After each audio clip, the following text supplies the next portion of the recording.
স্ত্রীকে কষ্ট দিলে দুনিয়াতেই 4টা আযাব তাকে ফেস করতে হবে। আমরা অনেকেই জানি না যে স্ত্রীকে কষ্ট দিলে কি ভয়ঙ্কর আযাব আমাদের জীবনে নেমে আসে।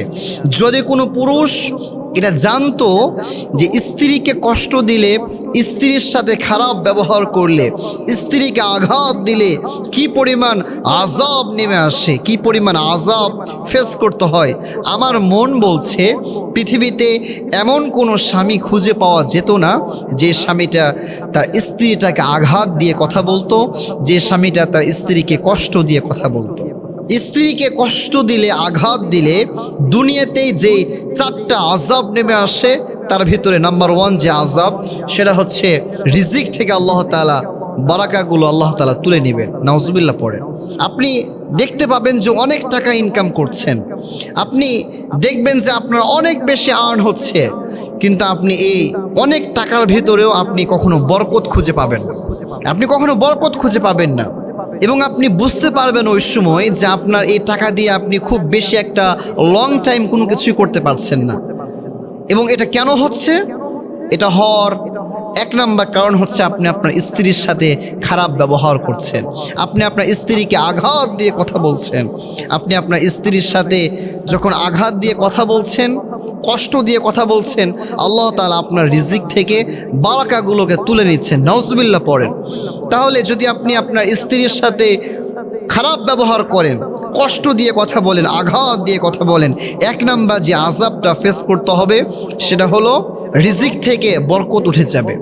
2 নাম্বার যে আযাবটা আপনাকে ফেস করতে হবে সেটা হচ্ছে মানসিক সুখ আপনার জীবন থেকে হারিয়ে যাবে। যারা স্ত্রীকে কষ্ট দেয়, যারা স্ত্রীকে আঘাত দেয়, তারা কখনো মানসিকভাবে সুখে থাকতে পারে না।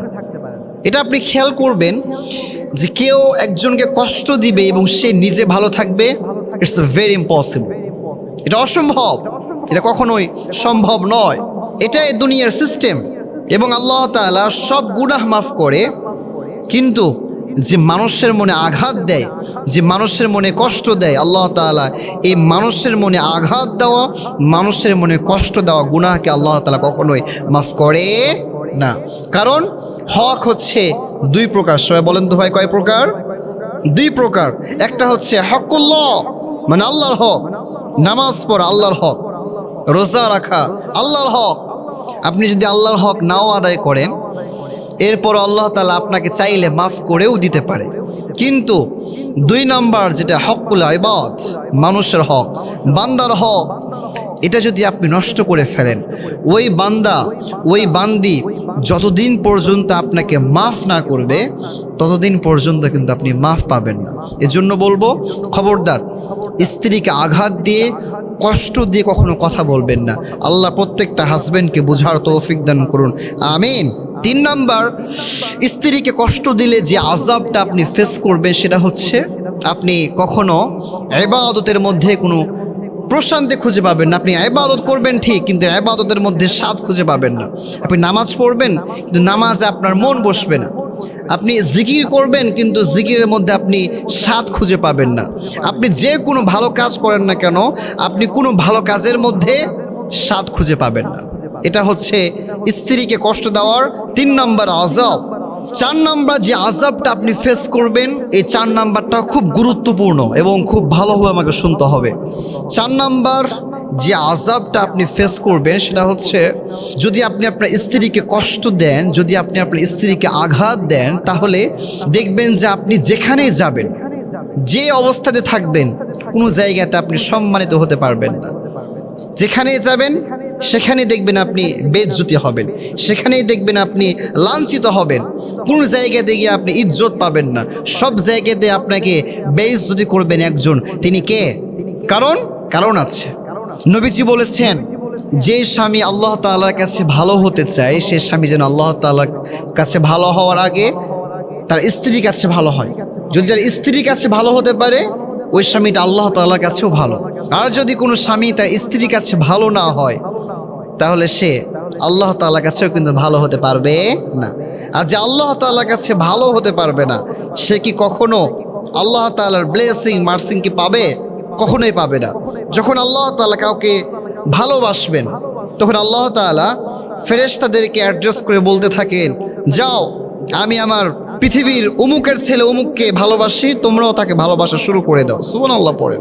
আসমানের ওই ফেরেশতারা দুনিয়ার জমিনে নেমে আসে। এরপরে সবাই মিলে সবার মাঝে ছড়িয়ে দেয়, সবার অন্তরের ভিতরে ওই ব্যক্তিটার জন্য ভালোবাসা তৈরি করে দেয়। এরপরে আল্লাহ তাআলা ওই ব্যক্তিকে ভালোবাসে, জিবরিল আলাইহিস সালাম ওই ব্যক্তিকে ভালোবাসে, ফেরেশতারাও ভালোবাসে। এক পর্যায়ে পৃথিবীর সব মানুষরা ওই ব্যক্তিকে ভালোবাসা শুরু করে দেয়।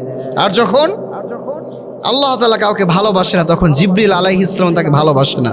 আর যখন জিবরিল ভালোবাসে না, তখন তিনি পুরা আসমানে ছড়িয়ে দেন যে আল্লাহ তারে ভালোবাসে না, আমিও ভালোবাসি না, তোমরাও তাকে ভালোবেসো না। এবং এই কথাটা পুরা পৃথিবীতে এবার ওই আসমানের ফেরেশতারা এসে সবার মাঝে ছড়িয়ে দেয়, যার ফলে দেখবেন সে যেই জায়গাতে যায় সেই জায়গাতে সে লাঞ্ছিত আর অপদস্থ হয়। এজন্য বলবো ভাই, যদি আপনি সম্মানিত হতে চান, যদি আপনি চান নিজেকে সম্মানের জায়গায় রাখবেন, নিজেকে সর্বদা হাই ক্লাসের জায়গাতে রাখবেন, তাহলে স্ত্রীকে ভালোবাসা দরকার আছে না নাই? আল্লাহ তাআলা প্রত্যেকটা হাজবেন্ডকে তার স্ত্রীকে ভালোবেসে সুন্দরভাবে ভালোভাবে থাকার তৌফিক দান করুন। সকলে পড়ছি আমিন।